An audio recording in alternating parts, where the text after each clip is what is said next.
I worked day and night for 8 years to build our startup. When we hit 10 mirrors, the CEO fired me. We've hired a real professional, he said. Let's be honest, you were never the reason we got this far anyway, he added. 3 months later, his phone started ringing. But let me take you back to where it all began. Back to 2016, when David Wilson and I were just two guys with a crazy idea in my garage. I'm Marcus Thompson, and at 44, I thought I'd found my life's purpose. David had the business vision. I had the technical skills. We were going to revolutionize fintech payments. We're brothers in this, Marcus, David said that first night, shaking my hand over lukewarm coffee and a whiteboard covered in algorithms. 50-50 partners. I believed him. God, how I believed him. Those early days were brutal but beautiful. I'd code until 3 a.m., debugging our payment system while David worked the phones, chasing investors. I remember one night, hunched over my laptop, finally cracking the core algorithm that would save our clients 40% on transaction fees. My hands were shaking as I tested it. This was it. This was our breakthrough.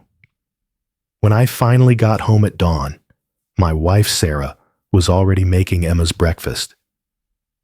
My 8-year-old daughter looked up from her cereal with those big brown eyes and asked, "Daddy, why don't you read bedtime stories anymore?" Sarah shot me a look over Emma's head. She's been asking that for weeks, Marcus. Just until we get the company off the ground, sweetheart, I promised Emma, kissing her forehead. Then Daddy will have all the time in the world for stories. Sarah walked me to the door. Emma asked me yesterday if Daddy still lives here, she said quietly. I didn't know what to tell her. It's temporary, I insisted. Once we land that Series A funding, everything changes. But temporary became permanent. The 16-hour days never stopped. When other kids' dads were at soccer games, I was optimizing server architecture. When families went on vacation, I was building features that would make us millions. And it worked. By year 3, we had Fortune 500 clients. By year 5, we were processing over $100 million in transactions annually. The algorithm I'd developed became our secret weapon, our competitive advantage that clients couldn't get anywhere else. Have any of you ever sacrificed your family for a dream? Let me tell you, it feels noble at first. You tell yourself you're building something bigger than yourself, securing your family's future. But dreams have a funny way of becoming someone else's reality. The first crack appeared during a board meeting in year 6. David was presenting our Q3 numbers to potential investors, and I noticed something odd. He kept referring to our proprietary algorithm and the team's innovative approach. But my name never came up, not once. After the meeting, I pulled him aside. David, you didn't mention my role in developing the core system. He laughed it off. Marcus, come on. It's always been a team effort. You know that. But I didn't know that. I'd spent 3 years of my life perfecting that algorithm. I had the code comments to prove it, the GitHub commits with my name on every critical function. That night, I called my dad. At 78, he still had the sharpest mind I knew. Son, he said in his gravelly voice, your friends from college, they're all running companies now. When are you going to step up from being the worker bee? I'm not a worker bee, Dad. I'm a co-founder. Co-founder without the title, without the recognition. Sounds like a fancy name for employee to me.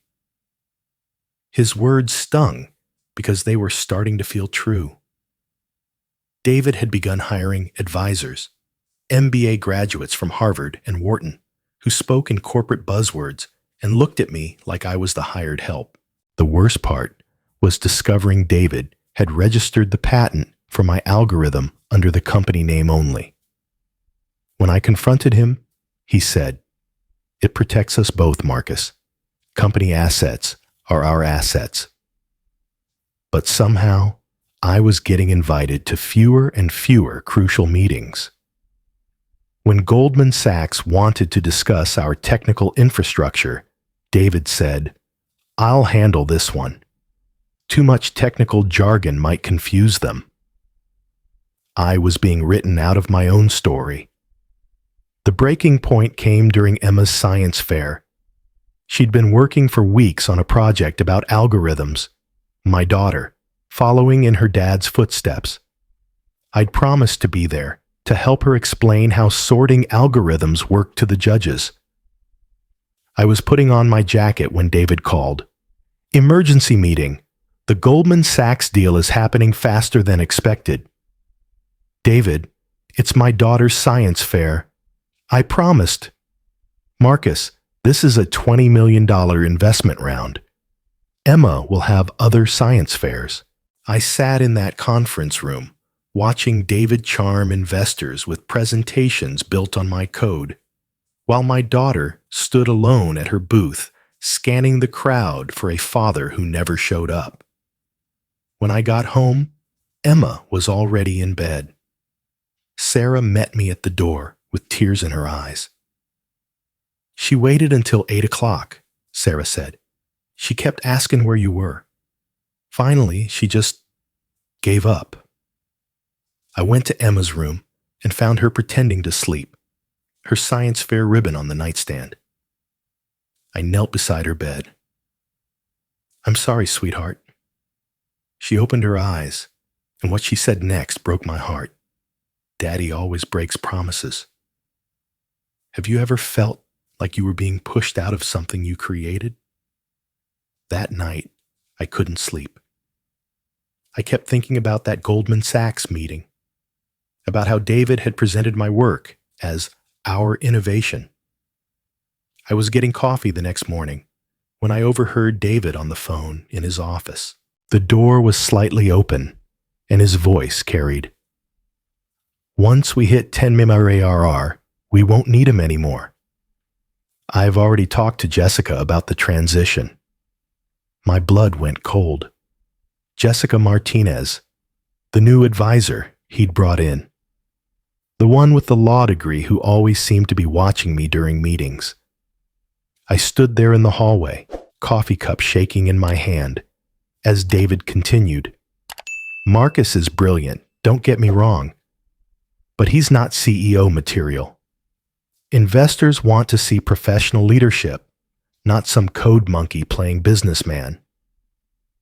That's when I knew. 8 years of partnership, 8 years of "we're brothers in this," and David was planning to cut me out the moment we reached our revenue target. I walked back to my desk and did something I'd never done before. I opened a secure folder on my personal drive and started making copies.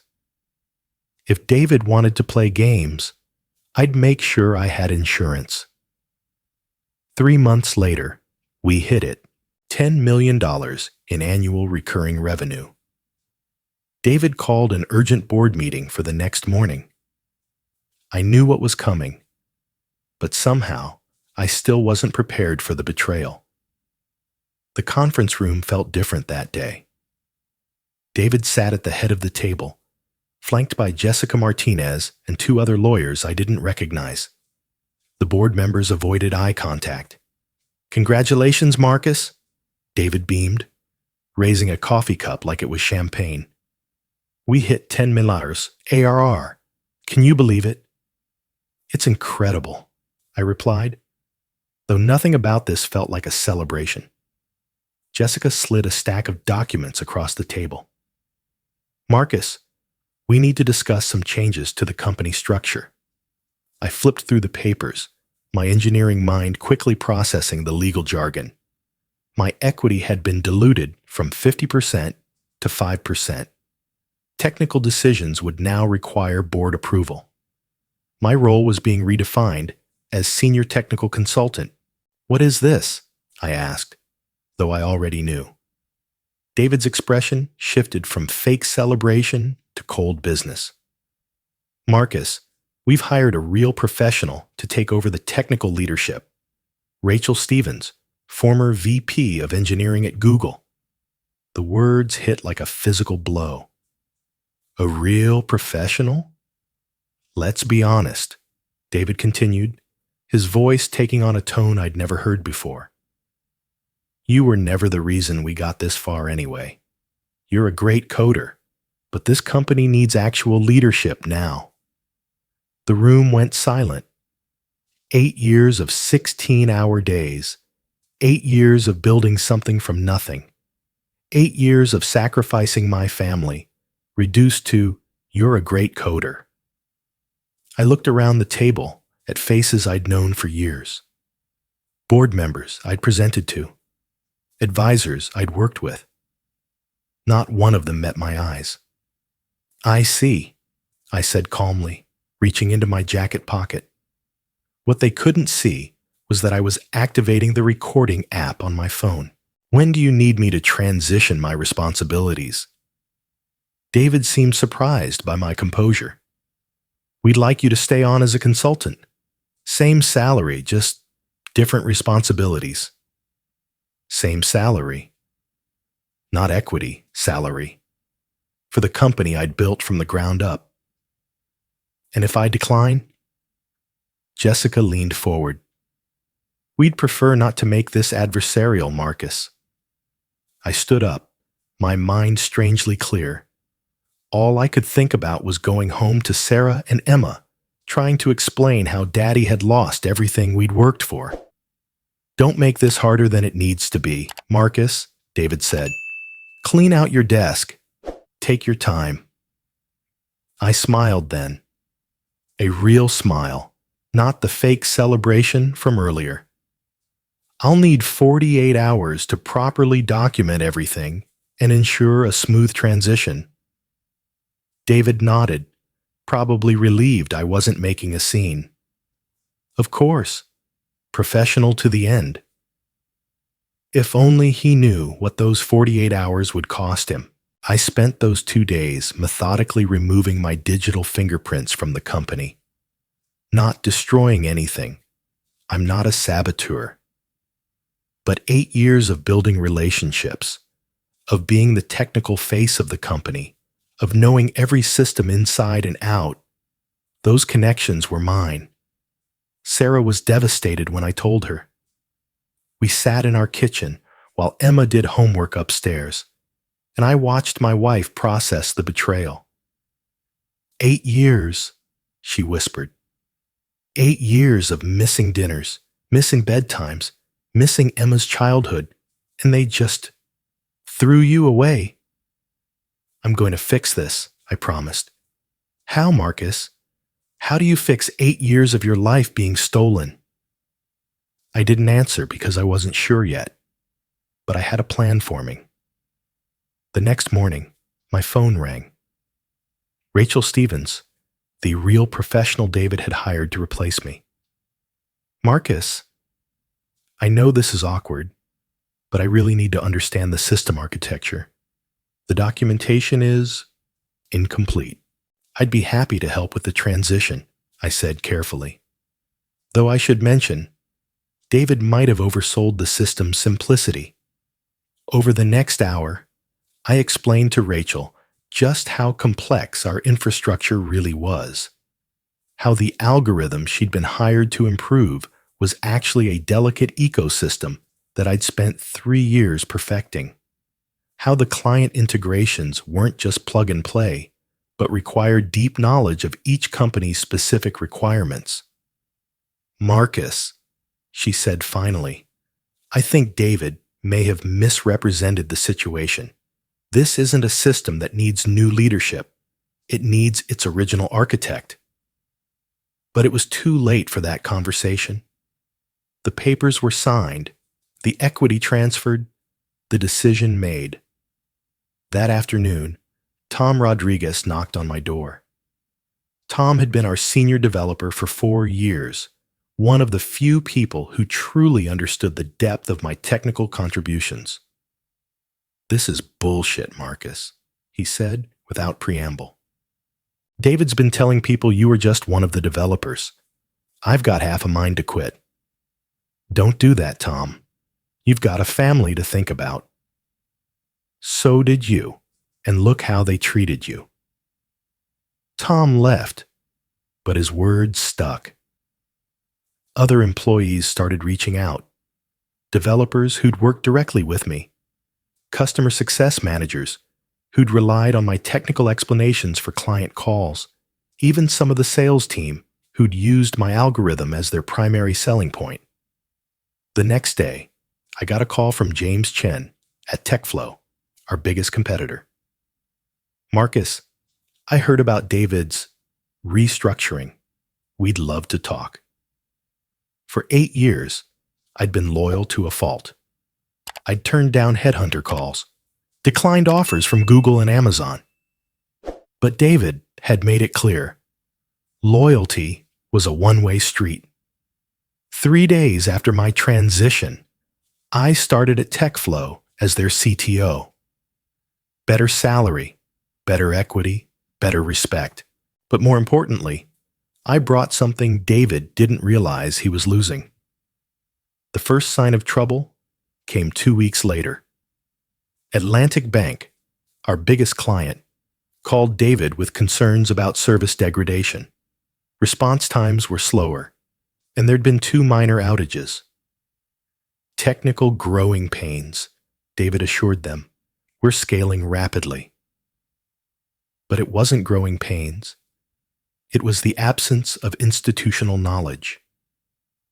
All those little optimizations I'd made over the years, all the custom configurations for high-volume clients, all the relationships with vendors and third-party services, they were walking out the door with me.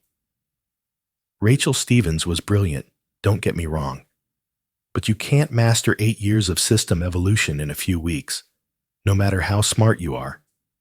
A month later, my old teammate Tom called me. "Marcus, you need to know. Rachel found some kind of Easter eggs in the code. Comments that reference dependencies that aren't documented anywhere." I smiled. Those weren't Easter eggs. They were breadcrumbs, documentation I'd embedded in the code itself, knowing that someday someone would need to understand why certain functions existed. Did she figure them out? She's trying, but without the context. "Marcus, the system's becoming unstable." That's when David's phone started ringing. Client complaints, vendor issues, system crashes that Rachel couldn't quickly resolve. The algorithm that had been our competitive advantage was becoming a liability without its creator to maintain it. 3 months after firing me, David called my personal number 15 times in one day. I let every call go to voicemail. The messages started professional. "Marcus, we should talk about a consulting arrangement." They became increasingly desperate. "Marcus, pick up the phone. We need you." By the final message, David's voice was cracking. "Please, Marcus, I made a mistake. A huge mistake. Y'all, I was having dinner with Sarah and Emma when that last message came in. For the first time in years, I was home for a family meal, helping Emma with her math homework instead of debugging server code. "Who keeps calling, Daddy?" Emma asked. "Someone who forgot that treating people badly has consequences," I replied. Sarah reached across the table and squeezed my hand. "You seem peaceful for the first time in years." She was right. I was peaceful. Because sometimes the best revenge isn't what you do. It's what you don't do. I didn't sabotage David's company. I didn't steal clients or poach employees. I simply removed myself and my 8 years of knowledge from his equation. The next week, Goldman Sachs called an emergency review meeting. Their due diligence team had noticed the performance issues and wanted answers. David tried to explain it as temporary technical difficulties. But investors aren't stupid. They'd invested in a company built around a specific technical advantage, and that advantage was crumbling. By month 4, they'd missed their quarterly targets by 30%. Stock options that employees had been excited about became worthless paper. And then Rachel Stevens did something that surprised everyone. In a board meeting, she told the truth. "We need Marcus back," she admitted. "I'm good at what I do, but this system requires its original architect. Without him, we're flying blind." But it was too late for that conversation. David had burned a bridge he didn't realize he'd need to cross again. Have you ever watched something you built fall apart from a distance? It's more complex than you'd think. Part of you feels vindicated, justice served, consequences delivered. But another part, the part that spent 8 years pouring your soul into something, feels genuinely sad. I wasn't destroying David's company. I was simply no longer holding it together. The calls from David became more frequent, more desperate. By month 5, the technical issues had cascaded into something much bigger. What started as slower response times and minor outages had evolved into a full-scale crisis of confidence. I learned about the severity from Tom Rodriguez, who'd finally made good on his threat to quit.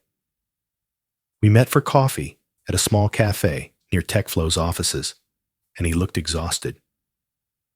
"Marcus, it's a shit show," he said, stirring his coffee absently.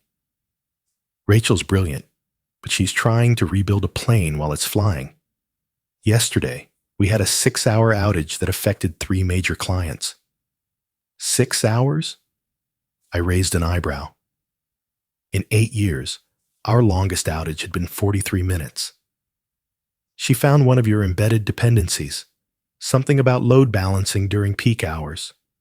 When she tried to optimize it," Tom shook his head, "the whole system crashed. Atlantic Bank is furious." I sipped my coffee, processing this information. I hadn't built those dependencies to be malicious.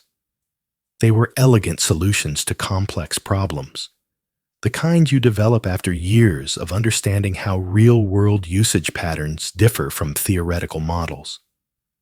"The worst part," Tom continued, "is watching David try to manage something he never understood.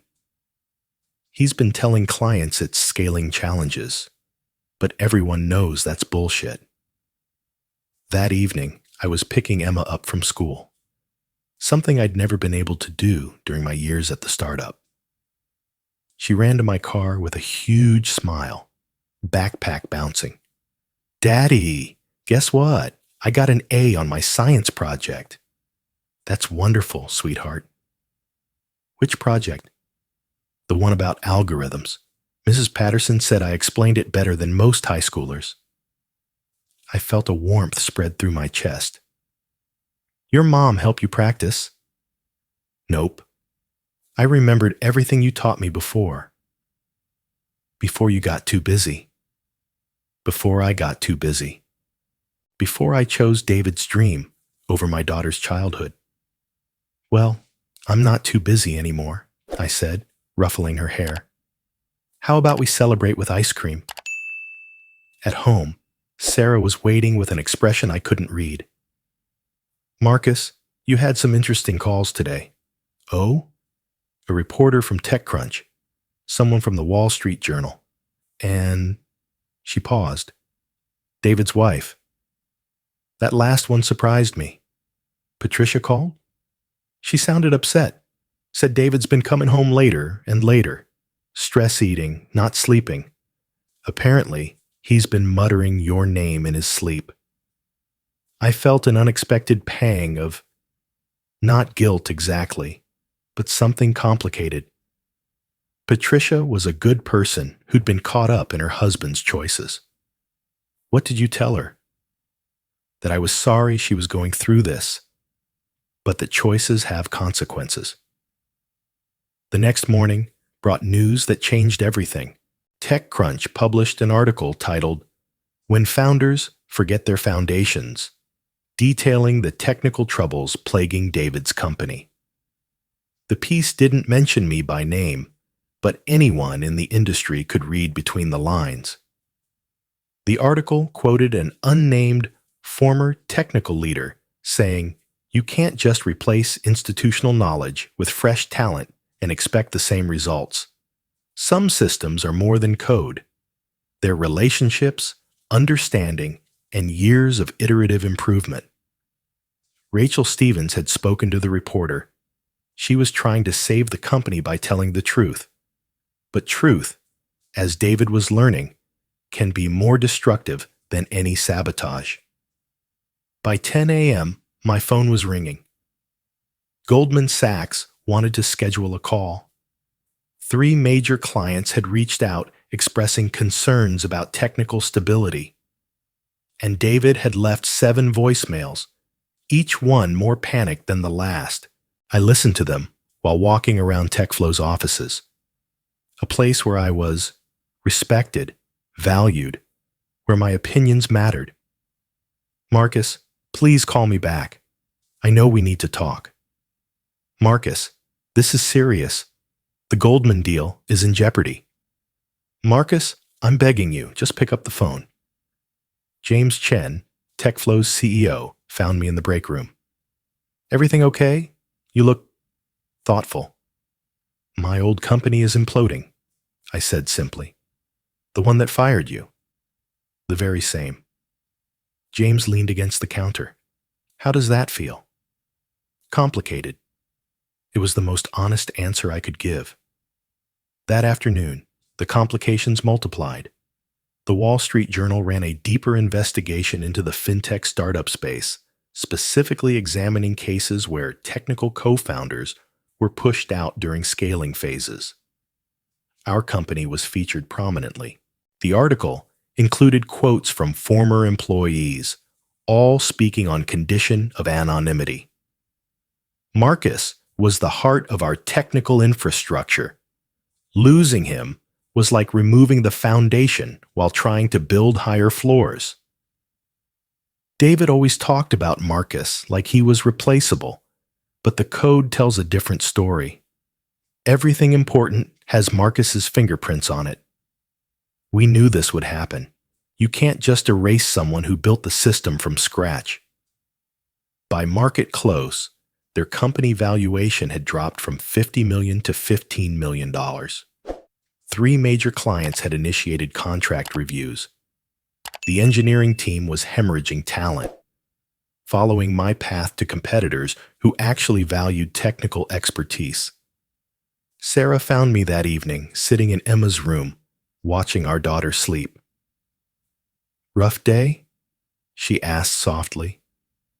"I never wanted to destroy anything," I said. "I just wanted recognition for what I built. And now? Now I'm watching 8 years of work crumble because one person decided I was expendable." Sarah sat on the bed beside me. "Marcus, look at our daughter. Really look at her." I did. Emma was peaceful. Her science fair ribbon still displayed proudly on her nightstand. For 8 years, you missed moments like this. Bedtime stories, homework help, just being her dad. David didn't just steal your company. He stole your relationship with Emma. She was right. The real theft hadn't been equity or recognition. It had been time, irreplaceable, precious time with my family. "Maybe," Sarah continued, "this isn't about David's company falling apart. Maybe it's about you finally getting your priorities straight." The next week brought the call I'd been expecting. David's personal number flashed on my screen during lunch. This time, I answered. "Hello, David." "Marcus." His voice was hoarse, defeated. "I need to see you. In person." "I don't think that's a good idea. Please, Not at the office, not anywhere professional. My house. Tonight. I'm begging you." There was something in his voice, not just desperation, but genuine pain. Against my better judgment, I agreed. David's house was in an upscale neighborhood I couldn't have afforded during our startup days. When he opened the door, I barely recognized him. He'd lost weight, his usually perfect hair was disheveled, and his eyes had dark circles that spoke of too many sleepless nights. "Thank you for coming," he said, leading me to his study. The room was a mess. Papers scattered everywhere, empty coffee cups, a whiteboard covered in desperate calculations and timelines. It looked like the war room of a man fighting a losing battle. "Patricia took the kids to her mother's," David said, noticing my glance toward family photos. "She says I'm impossible to live with." We sat in leather chairs that probably cost more than my monthly salary. For a moment, neither of us spoke. "I made a mistake, Marcus. A huge mistake." "Which part?" I asked. "Firing me, or spending 8 years treating me like an employee instead of a partner?" David flinched. "All of it." I was scared. "Scared of what?" "Of you." He looked up, and I saw something I'd never seen before in David Wilson's eyes. Vulnerability. "You were always better than me, Marcus. Better at solving problems. Better with people. Better at understanding what we were actually building. I was terrified that everyone would figure out that you were the real founder, and I was just the guy with the business plan." This wasn't what I'd expected. I'd prepared for anger, for accusations, for attempts at manipulation. I hadn't prepared for honesty. "So, you decided to get rid of me before anyone noticed?" The investors, the board members, they kept asking about technical leadership. "Who's your CTO? What's your succession plan? What happens if your technical co-founder leaves?" David ran his hands through his hair. "Jessica Martinez suggested that having a proven professional would make us more attractive for acquisition. And I wasn't professional enough? You were too professional, too integral. They wanted someone they could understand, someone with a traditional corporate background. You were irreplaceable, and that scared them." The irony wasn't lost on me. I'd been fired for being too important to the company's success. "David, do you understand what you've lost?" He laughed bitterly. "My company's falling apart. My wife won't speak to me. My kids think I'm a stranger. Goldman Sachs pulled out yesterday. 3 more clients terminated their contracts this week. So yeah, I understand what I've lost." "No," I said quietly. "You lost 8 years of partnership with someone who would have died for that company. You lost the person who understood your vision better than you did and had the skills to make it reality. You lost your friend." David broke down then. Not the controlled emotion of a CEO trying to manipulate an outcome, but the genuine grief of a man who destroyed everything that mattered. "I don't know how to fix this," he whispered. "You can't," I said. "That's the thing about trust, David. Once it's broken, you can't just patch it like code." We sat in silence for several minutes. Finally, David looked up. "Will you come back? Full restoration, CEO title, 50% equity, everything. I'll step down to president. Focus on business development. You run the technical side, the company, all of it." It was everything I'd wanted to hear 6 months ago. Complete vindication, total victory. But sitting in that chair, looking at a broken man offering me a broken company, I felt something unexpected. Peace. "No, David." "What?" I said no. "I'm not coming back." But you could save the company. You could fix everything. I already have a company, David, one that values me from day one, where I don't have to fight for recognition or worry about being replaced by a professional. Why would I give that up to rebuild something that was poisoned by 8 years of resentment? David stared at me like I'd spoken in a foreign language. In his world, the highest offer always won. He couldn't understand that some things weren't for sale. TechFlow offered me equity that's already worth more than what you're offering, I continued. But more importantly, they offered me something you never did: respect. Marcus, please. There's something else you should know. I pulled out my phone and played one of the recordings from that awful board meeting. David's voice filled the room. Let's be honest, you were never the reason we got this far anyway. His face went white. You recorded that? I recorded everything, David. Every meeting, every conversation where you diminished my contributions. I could have released those recordings months ago, could have destroyed your reputation completely, but I didn't. Why not? Because I'm not you. I don't destroy people to protect my ego. David slumped back in his chair. So what happens now? Now you learn what I learned, that actions have consequences, that treating people badly eventually catches up with you, and that rebuilding trust takes a lot longer than breaking it. I stood to leave, but David called after me. Marcus, wait, I need you to know something. The board, the investors, they were wrong about you. You weren't just a great coder. You were the heart of that company, and I was too insecure to admit it. I turned back. David, that admission would have meant everything to me 8 years ago. It would have meant something 6 months ago. But now it's just too late. So that's it? 8 years of partnership and it just ends? It ended the day you decided I was expendable. This is just the epilogue. As I drove home, I thought about David sitting alone in his study, surrounded by the wreckage of his choices.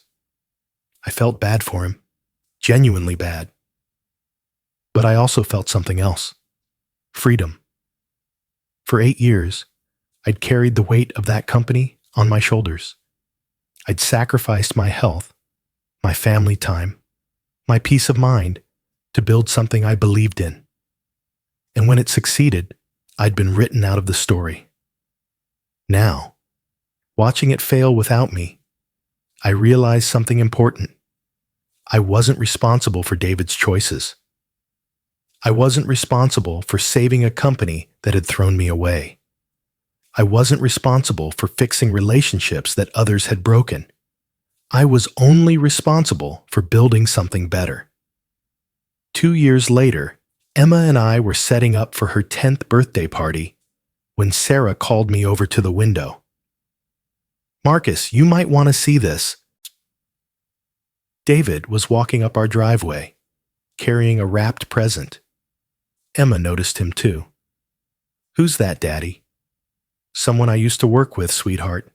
Someone who made some bad choices, but is trying to make better ones. David approached hesitantly. I know I wasn't invited, but I wanted to give Emma something. The gift was a coding kit for kids, a thoughtful present that showed he'd been paying attention. That's very kind, Sarah said carefully. I also wanted to tell you both something. David looked at me. I've been speaking at business schools lately, talking about founder equity and partnership respect. I tell your story, Marcus. Our story. About what happens when you let fear and ego destroy something valuable. That's good, I said, unsure how to respond. The company's doing better now. We brought in a new technical team, rebuilt the culture. It'll never be what it was, but it's stable. And every new employee hears about the importance of respecting the people who build the foundation. Emma came running over. "Daddy, are you going to introduce me to your friend?" "Emma, this is David." "David, this is my daughter Emma, the one whose science fair I missed all those years ago." David knelt down to Emma's level. "Your dad tells me you're really good at math and science. I want to be an engineer like Daddy. He taught me about algorithms." "Your dad is the smartest engineer I've ever known," David said, and I could hear the genuine respect in his voice. "You're lucky to learn from him." After David left, Sarah and I finished setting up for the party. "How do you feel about that?" she asked. "Complicated," I admitted. "He's trying to make amends, but some things can't be undone." "Do you forgive him?" I thought about it as I hung streamers. I don't know if forgiveness is the right word. I've moved past it, though. I've built something better. That evening, after the party guests had gone home and Emma was in bed with her new coding kit, I sat in my home office looking at TechFlow's latest quarterly reports. We'd grown 200% in 2 years. Our company culture was built on respect, transparency, and recognizing everyone's contributions. More importantly, I'd managed to be present for every important moment in Emma's life since leaving David's company. School plays, science fairs, homework help, bedtime stories, all the things I'd missed during those 8 years of chasing someone else's dream. Sarah found me there, lost in thought. "Regrets?" she asked. "Just one," I said. "I regret not standing up for myself sooner. I regret accepting being diminished for so long. But if you hadn't gone through all that, you wouldn't be who you are now. You wouldn't have built what you have now." She was right. The betrayal had been painful, but it had also been liberating. It forced me to recognize my own worth, to demand the respect I deserved, to prioritize the relationships that actually mattered. Emma appeared in the doorway in her pajamas. "Daddy, will you read me a story?" "Of course, sweetheart." As I tucked her into bed, Emma looked up at me with those same brown eyes that had asked why Daddy didn't read stories anymore. "Daddy, what's the most important thing you learned at work?" I thought about David, about 8 years of building something beautiful that turned ugly, about starting over and finding something better. "That success shared is success multiplied," I said finally, "and that being good at what you do isn't enough. You have to work with people who value goodness." "That's a good lesson," Emma said sleepily. "Yeah," I whispered as she drifted off to sleep. "It really is." Looking back now, I realized that David didn't just fire me that day. He freed me from a toxic relationship disguised as partnership, freed me from sacrificing my family for someone else's ego, freed me to build something better, something based on mutual respect and shared success. Sometimes the worst thing that happens to you becomes the best thing that ever happened to you. You just have to be patient enough to see it through.